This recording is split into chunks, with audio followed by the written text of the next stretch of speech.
नमस्कार, स्वागत है आपका मुनाफे की मंडी में, जहां हम आपको कम्युनिटी मार्केट की तमाम खबरें बताते हैं, साथ ही आपके लिए बेहतरीन ट्रेडिंग कॉल्स लेकर आते हैं। लेकिन सबसे पहले आज हम बात करेंगे गोल्ड इंपोर्ट को लेकर। एक अहम डेटा आ रहे हैं। गोल्ड इंपोर्ट जनवरी में 76% घट गया है। जनवरी में सिर्फ 11 टन सोने का इंपोर्ट हुआ है। और इस खबर पर बात करने के लिए इफ्जा के सेक्रेटरी सुरेंद्र मेहता जी हमारे साथ हैं। मेहता जी, गोल्ड इंपोर्ट में इतनी कमी की क्या वजह दिख रही है? देखिए, जब भी भारतीय बाजारों में गोल्ड का दाम बढ़ता है तो डिमांड ऑटोमेटिकली कम हो जाती है। हमने जनवरी महीने में एक बहुत ही बड़ी तेजी देखी थी गोल्ड के दामों में, और वो तेजी एक ऐतिहासिक तेजी थी। एक ही महीने के अंदर इतनी तेजी शायद ही पहले कभी हुई हो। ये मुख्य वजह है कि गोल्ड का इंपोर्ट घट गया। और दूसरा, हमने ये भी देखा कि जो गोल्ड के प्राइसेस में जो इलीगल तरीके से जो गोल्ड भारतीय बाजारों में आते थे, तो वो गोल्ड के प्राइस में डिफरेंस भी बहुत ज्यादा था। ये दो मुख्य वजह से गोल्ड का इंपोर्ट जनवरी महीने में सबसे कम हुआ है। और जनवरी महीना एक ऐसा महीना होता है जहां पर एक मैरिज सीजन के अलावा दूसरी कोई भी तरह की बाइंग होती नहीं है। मैरिज बाइंग तो नेचुरली फोर्स बाइंग होती है, आदमी के पास कोई विकल्प नहीं रहता है। लेकिन जब दाम बढ़ते हैं तो उनकी भी क्वांटिटी परचेज ऑटोमेटिकली उतनी कम हो जाती है। तो ये जो मुख्य वजह थी, इसके कारण से दाम इंपोर्ट कम हुआ।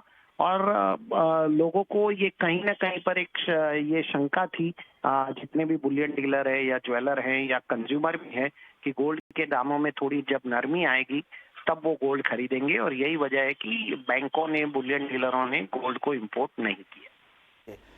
तो आपको बता दें कि 32 महीने में सबसे कम ये गोल्ड इंपोर्ट जनवरी के महीने में हुआ है और 76% कम हो गया है। 11 टन सिर्फ सोने का इंपोर्ट हुआ है। सर, डिमांड ऊपरी स्तरों पर जिस तरह की तेजी हमने देखी थी, किस तरह की डिमांड हाजिर बाजार में अभी है गोल्ड की?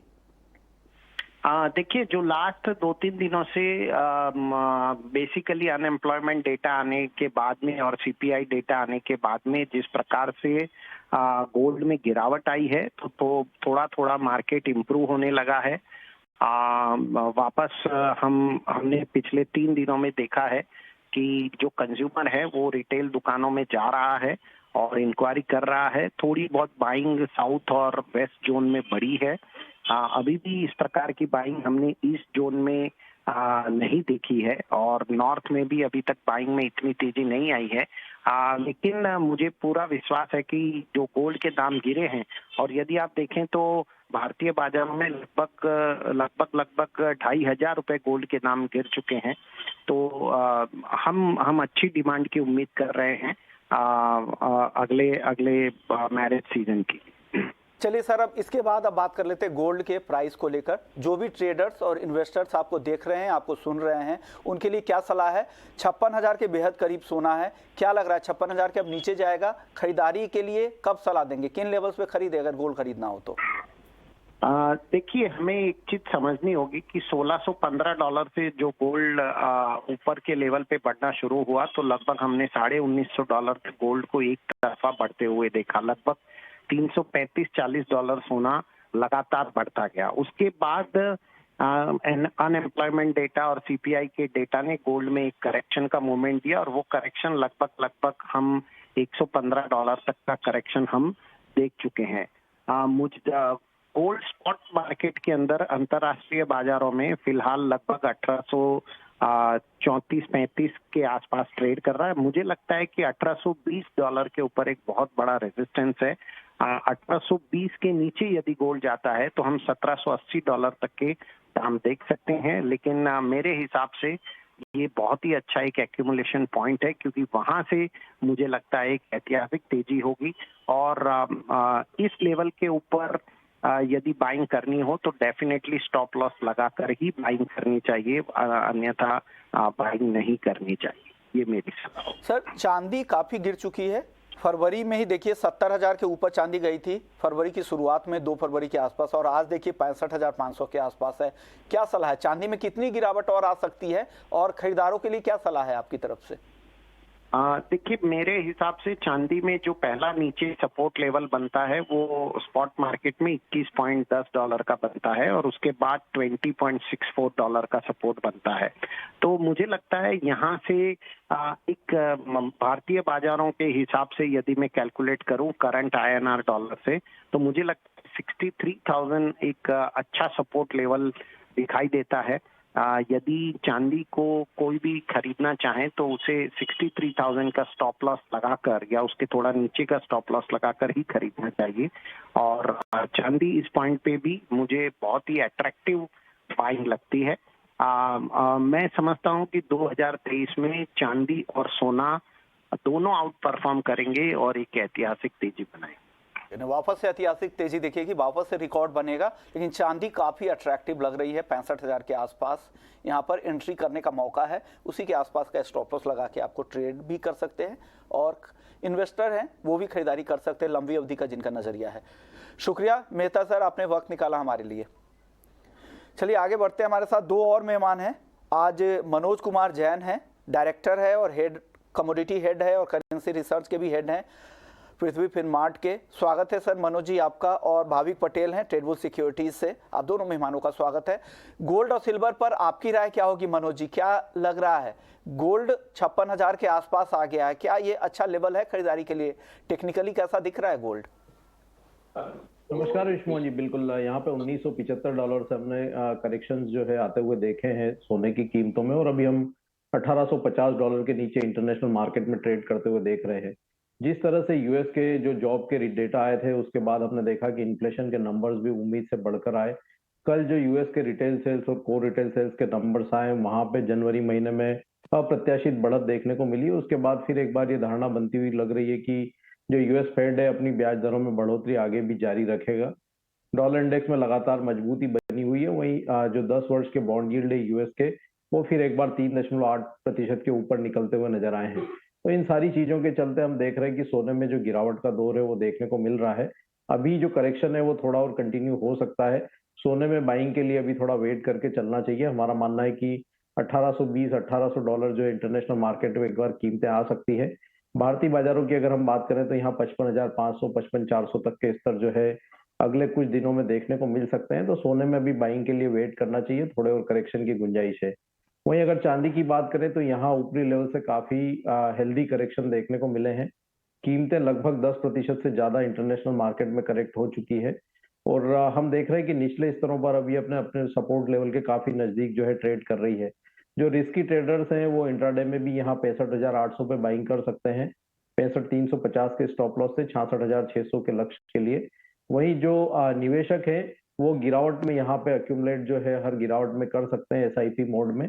हमारा मानना है कि 63,000 जो है चांदी के लिए काफी अहम सपोर्ट्स होंगे और वो होल्ड होंगे और फिर एक बार यहाँ पे तेजी की जो शुरुआत है वो चांदी में देखने को मिल सकती है। तो निवेशकों के लिए ये एसआईपी मोड में जो है अक्यूमुलेट करने का चांदी में काफी अच्छा समय जो है यहाँ पे नजर आ रहा है। यानी एसआईपी के तौर पे आप इसको सिस्टमैटिक तरीके से खरीदारी कर सकते हैं और गोल्ड के खरीदार अभी रुके, लेकिन चांदी यहाँ पर आप खरीद सकते हैं 65,800 के आसपास 66,600 के टारगेट के लिए। भाविक आपकी सलाह क्या होगी बुलियन मार्केट पे, गोल्ड और सिल्वर की क्या कॉल है? देखिए, मुझे भी लग रहा है कि गोल्ड में थोड़ा बहुत और करेक्शन आ सकता है क्योंकि अंतर्राष्ट्रीय बाजार में 1850 का जो लेवल ब्रेक किया है, तो अभी नेक्स्ट सपोर्ट आ रहा है 1823 और उसके बाद 1780 का। चेयरमैन पॉवेल ने हमने देखा कि उन्होंने कमिट किया है कि एटलीस्ट जो ये 2023 में जो हायर इंटरेस्ट रेट है वो एलिवेटेड ही रहेंगे और अभी मार्केट भी एंटिसिपेट कर रहा है कि आगे जाके 5.1 से 5.25% के इंटरेस्ट रेट आएंगे, वहाँ पे पीक हो सकता है और एटलीस्ट 2023 में अभी कोई भी रेट कट की गुंजाइश नहीं है। दूसरा ये भी है कि गोल्ड को एक हेल्दी कंपटीशन अभी मिल रहा है in form of safe haven assets, कि जहाँ पे शॉर्ट टर्म यील्ड्स है, जो 1 साल की ट्रेजरी यील्ड है वो भी 5% के यील्ड दे रही है। तो उसकी वजह से भी अगर देखें तो गोल्ड में अभी इन्वेस्टमेंट पर्पज से कम लोग इन्वेस्ट कर रहे हैं और ज़्यादातर बॉन्ड में ही जा रहा है।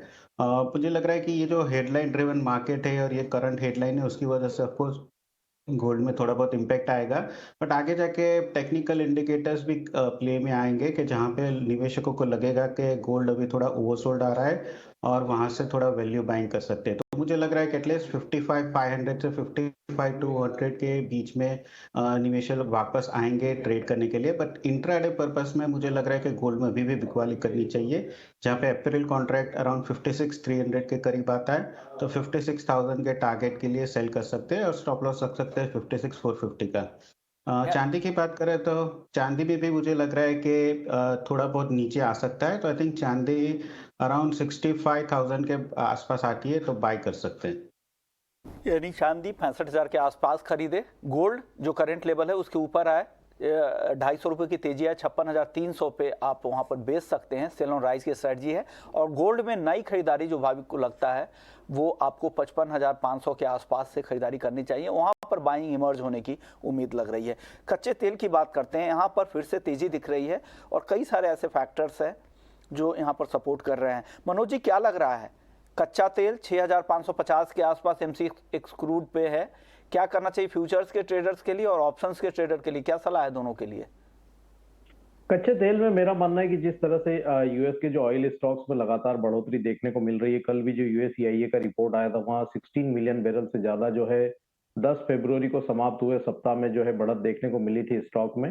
तो कहीं ना कहीं यहाँ पे यूएस में जो स्टॉक में लगातार बढ़त ये इंडिकेट कर रही है कि वहां पे डिमांड जो है थोड़ी कमजोर पड़ती हुई नजर आ रही है।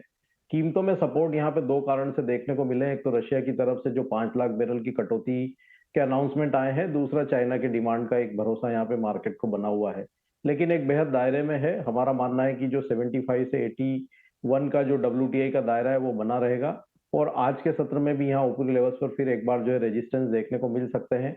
इंट्राडे में अगर किसी को रणनीति बनानी है तो 6,600 के आसपास अगर कच्चा तेल फरवरी वायदा मिले तो वहां पे बिकवाली करके चल सकते हैं 6,670 के स्टॉप लॉस से। नीचे में लक्ष्य जो रहेगा वो 6,470 का रहेगा। सर, बिकवाली की सलाह है, माफ कीजिएगा ऑन एयर ये एक एरर है, ये बाय नहीं सेल कॉल है। 6,600 पे यहाँ पे बेचना है मनोज जी? मनोज जी, आपसे मेरा सवाल था, ये बिकवाली की सलाह है? जी बिल्कुल, बिकवाली की सलाह रहेगी। थोड़ी बढ़त आने पे 6,600 पर बेच के चले, 6,670 के स्टॉप लॉस है। लक्ष्य नीचे में जो रखना है वो 6,470 का रखना। 600 पे आपको क्रूड को बेचना है 6,470 के टारगेट के लिए। स्टॉप लॉस यहाँ पे लगाना है 6,670 का। बिकवाली की सलाह है, ध्यान रखिएगा। भाविक, आपकी सलाह क्या है कच्चे तेल में? शिवम जी, अगर ये वीक देखें तो 6400 से 6600 के एक रेंज में ही क्रूड ट्रेड कर रहा है। और कल जो इन्वेंट्री के बढ़त क्या है उसके बाद हमने देखा कि एक सेल ऑफ के बाद वापस से रिकवर हो गया है। तो आई थिंक ये जो रेंज बाउंड ट्रेडिंग है उसमें ही ट्रेड कर सकते हैं लोगों के। जैसे 6600 एक अपर रेजिस्टेंस है, तो अगर वहां पे आता है तो बिकवाली कर सकते हैं 6670 के स्टॉप लॉस से।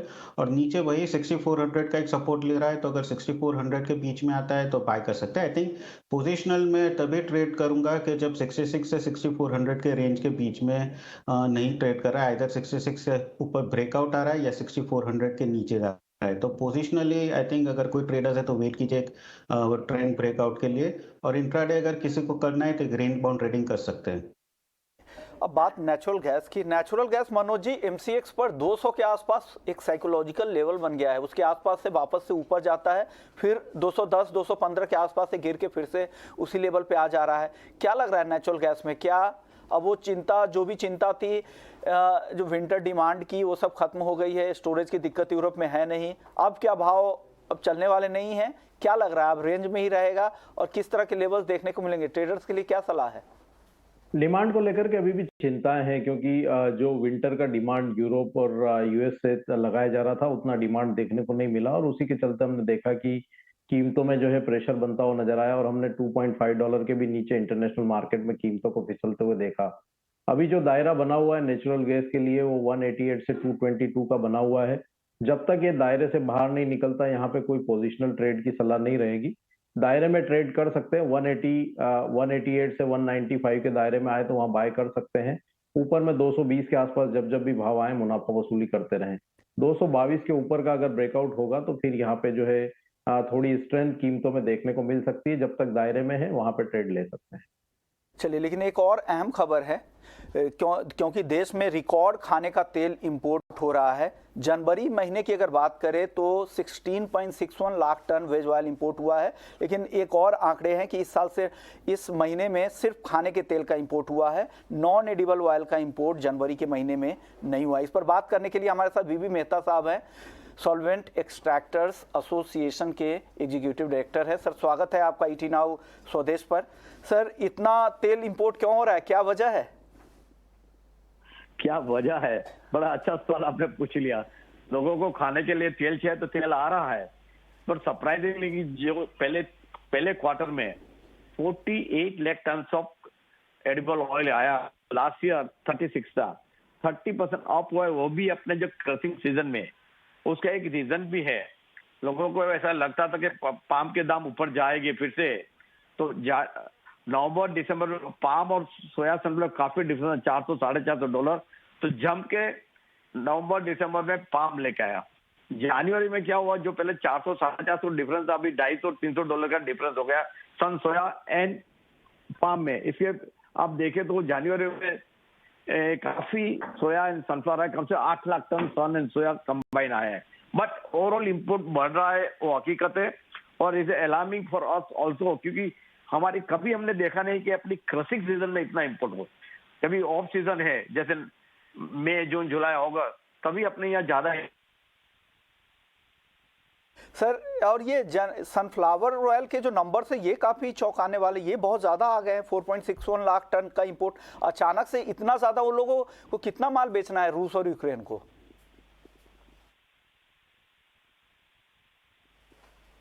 मेहता जी, सर आपसे सवाल था, शायद उनका ऑडियो ड्रॉप हो गया, वापस से उन्हें जोड़ने की कोशिश करेंगे। लेकिन सनफ्लावर ऑयल का भी इंपोर्ट बम्पर इंपोर्ट हुआ है जनवरी के महीने में, 4.5 लाख टन से भी ज़्यादा का इंपोर्ट सिर्फ हो गया है, जो औसत जो मंथली इंपोर्ट होता है उससे 3 गुना ज़्यादा है। रूस यूक्रेन ने स्टॉक कम करने के लिए एक्सपोर्ट को बढ़ा दिया है। मनोज जी, क्या लग रहा है, जिस तरह के इंपोर्ट के नंबर देखने को मिल रहा है खाने के तेल में, क्या लग रहा है कि आगे और नरमी आएगी? ऑलरेडी 6,000 के नीचे आ चुका है, क्या लग रहा है मनोज जी आपको? खाने के तेलों में यहाँ पे एक दायरे में ट्रेड रहेगा। हमने देखा है कि ऊपरी लेवल्स जो है, चाहे वो सीबीओटी हो या बुर्सा मलेशिया हो, हमने सस्टेन होते हुए नहीं देखे थे। आगे यहाँ पे क्रशिंग का सीजन भी रहेगा, और इस बार जो मस्टर्ड का क्रॉप है वो भी काफी बेहतर है, और गत वर्ष जो है सोया का जो क्रॉप था वो भी काफी बेहतर था। तो यहाँ पे कहीं ना कहीं जो डोमेस्टिक जो क्रॉप है वो क्रशिंग सीजन में कहीं ना कहीं कीमतों पे लगाम लगाती हुई नजर आएगी। इलेक्शन ईयर होने के चलते भारत सरकार की भी जो नजर है वो खाने के तेलों की तेजी के ऊपर रहेगी। तो मेरा मानना है कि ऊपरी लेवल्स पर यहाँ फिर एक बार जो है रेजिस्टेंस खाने के तेलों में बनते हुए नजर आ सकते हैं। मेहता जी, आपसे मेरा सवाल था, सनफ्लावर ऑयल को लेकर इतना ज्यादा इंपोर्ट इस तेल का अचानक से क्यों हुआ? औसत जो मंथली इंपोर्ट होते तो उससे 3 गुना ज्यादा नंबर है। नहीं, एक रीजन है, नॉर्मली सोया और सन में डिफरेंस रहता है। सन 50 से $100 महंगा रहता था। पहली दफा हम देख रहे हैं कि सोया से सनफ्लावर सस्ता है, क्योंकि यूक्रेन और रशिया में काफी स्टॉक है, और जो कॉरिडोर है 31 मार्च तक का कॉरिडोर है पूरा, जो रेड सी में से ब्लैक सी में से, इसके सोया सनफ्लावर सस्ता है, स्टॉक है यूक्रेन के पास, रशिया के पास, तो दवा इतना एक्सपोर्ट कर दिया है क्योंकि सस्ता मिला। अगर आज आपको चॉइस है सोया और सन, सेम प्राइस में तो सन ही पड़ी, तो उससे भी सस्ता है, इसके लिए सन काफी ज्यादा आया है। दूसरा एक जो फिक्र लग रही है, आरबीडी ओलिन का इंपोर्ट काफी बढ़ रहा है। पहले 5% तक आरबीडी का ओलिन का था, अभी आरबीडी ओलिन का आप देखें नंबर तो काफी बढ़ रहा है, और उसके वजह से क्या हो रहा है कि लोकल रिफाइनरी को रॉ मटेरियल फिनिश प्रोडक्ट आ रहा है, और आज आप देखिए landed cost of RBD Olin $10 से $15 सस्ता है सीपीओ से। अगर मेरे को फिनिश प्रोडक्ट अगर सस्ता मिल रहा है तो मैं क्यों रिफाइन लाऊं? और अभी रिफाइनर थोड़ा आते हैं, बाकी तो रिफाइनर से पैकर हो गए हैं। हमने बार बार गवर्नमेंट को लिखा है और फिर से भी लिखा है, जो duty difference RBD Olin CPO में है 8.25%, तो बढ़ा देना चाहिए और 15% करना चाहिए। उसके लिए हमने सुझाव दिया है। तो आरबीडी ओलिन की ड्यूटी अभी 12.5% है, तो आप 20% कर दिए ताकि 15% का ड्यूटी डिफरेंस मिले। तो क्रूड पाम तेल अगर रिफाइंड से अगर ज्यादा महंगा होगा तो कोई क्यों मंगवाएगा? तो फिर रिफाइनिंग इंडस्ट्री तो चलाने का मतलब ही नहीं है। तो रॉ मटेरियल चाहिए, फिनिश प्रोडक्ट नहीं चाहिए। फिर भी अगर बिल्कुल। थोड़ा बहुत आ रहा है तो ठीक है, बट जैसा अभी परसेंटेज बढ़ रहा है, हर महीने 2-2.5 लाख टन आ रहा है, उसका मतलब काफी ज्यादा है। ओके और सर, 3 लाख इसका जो भी समाप्त टीआर हो क्यों जावे। हटा सर? वो नोटेड, पॉइंट नोटेड सर। आप समझ गए कि इसमें ड्यूटी डिफरेंस को बड़ा करना पड़ेगा, तभी यहाँ की रिफाइनिंग इंडस्ट्री बच पाएगी। लेकिन अब सवाल है सर, हाँ, भाई। सर क्या लग रहा है, सनफ्लावर के टीआरक्यू को भी क्या अगले फाइनेंशियल ईयर में हटाया जा सकता है क्या? देखिए हमने रिप्रेजेंट सोया और सन दोनों के लिए किया था कि टीआरपी सर्विंग नो पर्पस, और जीरो ड्यूटी में जो तेल आता है, और बाकी अगर आप मैं जीरो में लाऊंगा, आप 5.5 में लाएंगे तो डिस्ट्रीब्यूशन मार्केट में हो रहा था। तो हमने बार बार रिप्रेजेंट किया और फॉर्चुनेटली सोयाबीन में तो हटा दिया, और उम्मीद करते हैं कि भाई अगले साल के भी सनफ्लावर में जो टीआरपी हटा देंगे गवर्नमेंट, काफी उम्मीद है और हो जाएगा ऐसा लग रहा है। शुक्रिया सर, आपने वक्त निकाला मेहता जी आपने। चलिए pleasure, वापस सर। से नॉन एग्री मार्केट का रुख कर लेते हैं। बेस मेटल्स पे बात नहीं हुई थी। भाविक, बेस मेटल्स में टॉपिक क्या होगी आज के लिए? जी, बेस मेटल्स में 2 टॉपिक रहेगी। सबसे पहले कॉपर की बात कर लें, तो कॉपर मुझे लग रहा है कि यहीं से बाय कर सकते हैं 775 के टारगेट के लिए, और स्टॉप लॉस रख सकते हैं 765 का। और एल्यूमिनियम अगर मैं बात करूँ, तो एल्यूमिनियम मुझे लग रहा है कि अभी भी बिक वाली आ सकती है। ट्रेंड अभी भी वीक चल रहा है, तो एल्यूमिनियम फरवरी कॉन्ट्रैक्ट अगर हम 212.50 के करीब सेल कर सकते हैं 210 के टारगेट के लिए, और स्टॉप लॉस रख सकते हैं 214 का। 212.50 पे एल्युमिनियम बेचे, 210 के टारगेट के लिए, 214 का स्टॉप लॉस। करंट लेवल पे ही आपको कॉपर खरीदना है। जो प्राइस आपको स्क्रीन पे दिख रहा है वहीं पे आप खरीद सकते हैं। 775 के टारगेट के लिए, 765 का स्टॉप लॉस। मनोज जी, आपकी टॉपिक बेस मेटल्स में। यहाँ पे जिंक में हम देख रहे हैं कि काफी ओवरसोल्ड में है, तो निचले स्तरों पर जो है शॉर्ट कवरिंग देखने को मिल सकती है। 269 के स्तर पर बाइंग करें, 267.50 का स्टॉप लॉस लगाएं, ऊपर में 272 से 273 तक के लक्ष्य यहाँ रख सकते हैं। यानी कॉपर जिंक खरीदने की सलाह, एल्युमिनियम बेचने की सलाह। मनोज जी की जिंक खरीदने की सलाह है 269 में, 272 के टारगेट के लिए, 267.50 के टारगेट के लिए। आज करेंसी मार्केट में रुपए में मजबूती दिख रही है। मनोज जी, क्या ये मजबूती बढ़ने वाली है आगे? और नहीं, एक दायरे में ही यहाँ पे विश्वमोहन जी ट्रेड जो है वो देखने को मिल रहा है। हम देख रहे हैं कि 8240 8250 के आसपास जो फ्यूचर है वहां में बार बार जो है सपोर्ट देखने को मिल रहे हैं, और 83 के ऊपर हम जा नहीं पा रहे हैं। तो ये 50 पैसे का दायरा बना हुआ है और ये बना रह सकता है। कल यहाँ पे भारतीय बाजारों में कैपिटल मार्केट में मजबूती देखने को मिली थी। आज भी मार्केट जो स्ट्रेंथ दिखा रहे हैं, उसके चलते यहाँ पे रुपये में थोड़ा जो है सपोर्ट आता हुआ नजर आया है। लेकिन जिस तरह से कच्चे तेल की कीमतें ऊपर है और महंगाई को लेकर के भी चिंताएं हैं, तो यहाँ निचले स्तरों पर फिर एक बार जो है सपोर्ट जो है पेयर में देखने को मिल सकता है। हमारा मानना है कि 8250 के आसपास अगर यहाँ पे फरवरी फ्यूचर आता है तो फिर एक बार यहाँ पे बाइंग कर सकते हैं 8230 के स्टॉप लॉस से। ऊपर में लक्ष्य जो रहेगा वो 8285 का रहेगा। ओके सर, एग्री मार्केट में आज कहाँ ट्रेड करें? कोई भी एक टॉपिक बता दीजिए मनोज जी। यहाँ पे कॉटन सीड ऑयल के एक मार्च वायदा में 2700 के स्तर मिले तो बाइंग करके चलना चाहिए। 2666 का स्टॉप लॉस लगाए, ऊपर में लक्ष्य जो रहेगा 2760 का रहेगा। ओके, शुक्रिया मनोज जी आपका, भाविक आपका, आप लोगों ने वक्त निकाला।